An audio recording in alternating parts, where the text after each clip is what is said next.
रायबरेली में भाजपा प्रत्याशी दिनेश प्रताप सिंह के ऊपर पूर्व विधायक सुरेंद्र बहादुर सिंह ने जमीन हड़पने का आरोप लगाया। लोकसभा चुनाव की सबसे हॉट सीट रायबरेली पर चुनाव प्रचार का आज आखिरी दिन है और कांग्रेस की ओर से राहुल गांधी चुनावी मैदान में हैं, तो उनकी चुनावी कमान प्रियंका गांधी की देखरेख में चल रही है। वहीं भाजपा से दिनेश सिंह का चुनावी प्रचार खुद 2 बार गृह मंत्री अमित शाह कर चुके हैं, लेकिन इन सबके बीच में पूर्व विधायक सरेनी सुरेंद्र बहादुर सिंह ने भाजपा प्रत्याशी दिनेश सिंह पर बड़ा आरोप लगाया है। उन्होंने प्रेस वार्ता कर बताया कि भाजपा के वो सबसे पहले कमल चुनाव निशान के लोकसभा प्रत्याशी रह चुके हैं, लेकिन भाजपा ने रायबरेली से दिनेश सिंह को चुनकर बहुत बड़ी गलती कर दी है। उन्होंने भाजपा प्रत्याशी पर कई गंभीर आरोप लगाते हुए कहा कि उन्हें भाजपा को रिकॉर्ड मतों से हराकर ही संतुष्टि मिलेगी और उन्होंने ये भी कहा है कि भाजपा प्रत्याशी ने खुद उनका भी पैसा ले रखा है जिसे वापस नहीं किया जा रहा है। और इस तरह के कई गंभीर आरोप लगाते हुए सुरेंद्र बहादुर सिंह ने बीजेपी प्रत्याशी पर मुसीबत खड़ी कर दी है। बता दें कि चुनाव के बस 48 घंटे की शेष बचे हैं, लेकिन इस बीच में इस तरीके का हमला भाजपा को किस मोड़ पर ले जाएगा ये तो 2 दिन बाद और मतगणना के बाद ही पता चलेगा। हमारा व्यक्तिगत परिचय तो आप सभी जानते होंगे, लेकिन राजनीतिक परिचय मैं आपको देना चाहूँगा। 1985 में मैं निर्दलीय विधायक चुना गया था और अंत में 5वें वर्ष में आते आते बीच में ही हमको वीर बहादुर जी ने, हमारे पूर्व मुख्यमंत्री थे, हमको कांग्रेस का एसोसिएट मेंबर बना दिया। तो हम कांग्रेस के एसोसिएट मेंबर थे, लेकिन आखिर में उर्दू को उत्तर प्रदेश की दूसरी राज्य भाषा विधानसभा में घोषित किया था।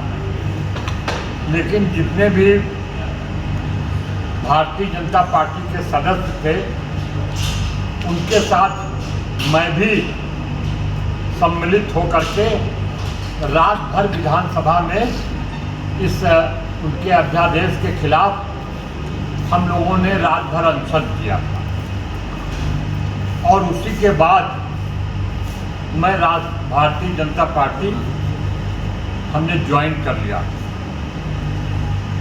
ये बात कांग्रेस को नहीं पता थी और 90 में विधानसभा और लोकसभा का चुनाव एक साथ हुआ था। कांग्रेस ने सरेनी विधानसभा से हमको टिकट दिया, लेकिन हम चूंकि भारतीय जनता पार्टी ज्वाइन कर चुके थे तो हमने वो टिकट अस्वीकार कर दिया और हम इस जिले के प्रथम राजनीतिक व्यक्ति थे जो 1990 में लोकसभा का चुनाव भारतीय जनता पार्टी के टिकट पर हम चुनाव लड़े थे। करीब 90-95 हज़ार वोट हमको मिला था। तिवारी हमारी प्रस्तावक रही और एक मुस्लिम एडवोकेट थे, वो भी हमारे प्रस्तावक रहे। जब दिनेश सिंह को पता चला तो उन्होंने डीएम के यहाँ कंप्लेंट किया और वो वकील साहब और पूनम तिवारी वहाँ बुलाई गए और वो वकील साहब कितना लाख रुपया लिए हम नहीं जानते, लेकिन लाखों रुपया लेकर के वो डीएम के यहाँ स्टेटमेंट दे दिए कि हमारे दस्तखत नहीं है। और पूनम तिवारी से पूछा गया तो उन्होंने कहा हमारे दस्तखत है और हमने उनका समर्थन किया। और हम किसी तरह से, हमारे ऊपर इतना दबाव पड़ रहा है बाहुबलियों का, लेकिन हम अपना नाम वापस नहीं लेंगे। और दिनेश सिंह ने उस वकील को खरीद लिया, लेकिन दिनेश सिंह के पास चाहे जितना पैसा हो वो हमको नहीं खरीद सकते। दिनेश सिंह पूरी रायबरेली को खरीद सकते हैं, लेकिन पूनम तिवारी का ये वक्तव्य रहा कि सुरेंद्र बहादुर सिंह दिनेश सिंह को खरीद लेंगे। अमित शाह को प्रभावित किया और ज्वाइनिंग में उनको इतनी बड़ी मीटिंग कराई और इसी माध्यम से वो मिनिस्टर बनाए गए। मिनिस्टर बनने के बाद इन्होंने अथाह पैसा कमाया, कोई गिनती नहीं है। अथाह मतलब अनलिमिटेड पैसा कमाया। और ये कभी भी आज तक रायबरेली में जनता के बीच का चुनाव आप इतिहास देख लीजिए, न ये न इनका परिवार का कोई सदस्य, प्रधानी से लेकर के बीडीसी से लेकर के जिला पंचायत सदस्य से लेकर के विधायक से लेकर के कोई भी जनता के बीच का चुनाव ये नहीं जीत पाए, सब हारे। और इसीलिए इन्होंने दूसरे को डमी कैंडिडेट खड़ा करके जिला पंचायत का, ये पैसे वाले चुनाव के माहिर हैं, इनके पास अथाह पैसा है। और ये इनके भाई 18-19 हज़ार वोट से हारे। हिसाब से जो भारतीय जनता पार्टी ने सबसे गलत काम किया वो दिनेश सिंह को टिकट दे करके किया। और कांग्रेस की ये रणनीति रही, कांग्रेस आखिर तक डिक्लेयर नहीं किया कि रायबरेली से कौन चुनाव लड़ेगा। राहुल जी कहते थे हम नहीं लड़ेंगे, प्रियंका जी कहती थी हम नहीं लड़ेंगे, और सोनिया जी तो पहले ही राज्यसभा में चली गई।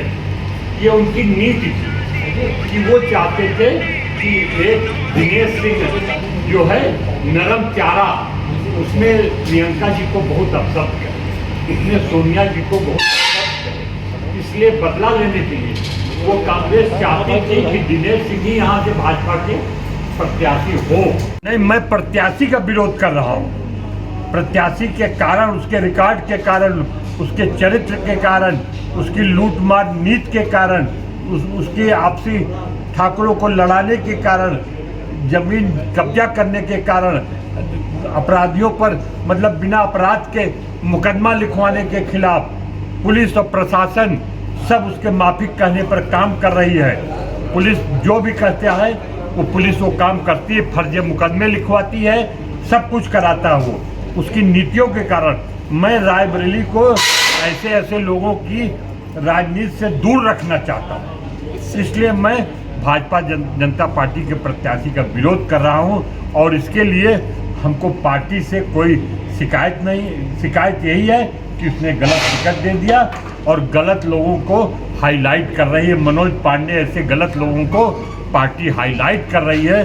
पार्टी जमीन से जुड़े लोगों को नहीं जानती है, नहीं पहचान रही है। इससे पहले भी आपने पैसे के लेन देन को लेकर आरोप लगाए थे इन्हीं का? बिल्कुल, बड़े बड़े यहाँ के पैसे वाले राजनीतिज्ञ जो कुछ भी है, दिनेश सिंह ने भी मेरा पैसा लिया हुआ है और आज तक वो पैसा मेरा वापस नहीं। खैर पैसा महत्व नहीं रखता, पैसा महत्व नहीं रखता, लेकिन ऐसे गलत लोग रायबरेली में पनपे और गरीबों का शोषण करें और पूरे 5 भाई मिल करके रायबरेली में शासन करें, ये मैं बर्दाश्त नहीं कर सकता। ऐसे ऐन वक्त पे आपने जो है प्रेस कॉन्फ्रेंस किया है, जब मतदान हो परसों, तो आरोप लगा रहे हैं। देखिए, मुझको ये विश्वास है कि जो प्रेस वाले होंगे वो आज समाचार भेजेंगे तो कल वो पेपर में आएगा, और आज तो संभवतः आप जो मीडिया वाले हैं वो आज शाम से ही आप लोग टीवी में, मोबाइल में इसका प्रसारण शुरू कर देंगे। वोट देने के लिए ये 24 घंटे बहुत हैं, निर्णय लेने के लिए ये 24 घंटे बहुत हैं। और इसी हमारे अगर प्रेस कॉन्फ्रेंस से, हमारे मीडिया प्रचार से अगर ये ज़िले में पहुंच जाएगा तो कम से कम इनके 1 लाख वोट इनके कम हो जाए। मैं रिकॉर्ड हार चाहता हूं कि रायबरेली से आज तक जिस प्रत्याशी की 2 नंबर में जो प्रत्याशी रहा हो उसका रिकॉर्ड हार अब की हो, दिनेश सिंह का रिकॉर्ड हार। क्या जानते दिनेश सिंह हारेंगे? दिनेश सिंह 5 लाख वोट से हारेंगे और दिनेश सिंह की जमानत जब्त हो जाएगी। दिनेश सिंह 5 विधानसभा हारेंगे। अब न कोई हेमा मालिनी उनको बचा सकती है, न मनोज पांडे बचा सकते हैं, और न अमित शाह बचा सकते हैं। ब्राह्मणों ने अपना निर्णय ले लिया है, और वो अपना, आज मनोज पांडे का भाई एक असलहा बाबू की जमीन पर कब्जा करने गया था और उसको धमका रहा था कि मैं भाजपा में आ गया हूँ और तुम्हारी ये ज़मीन हमारी है, तुम्हारी नहीं है।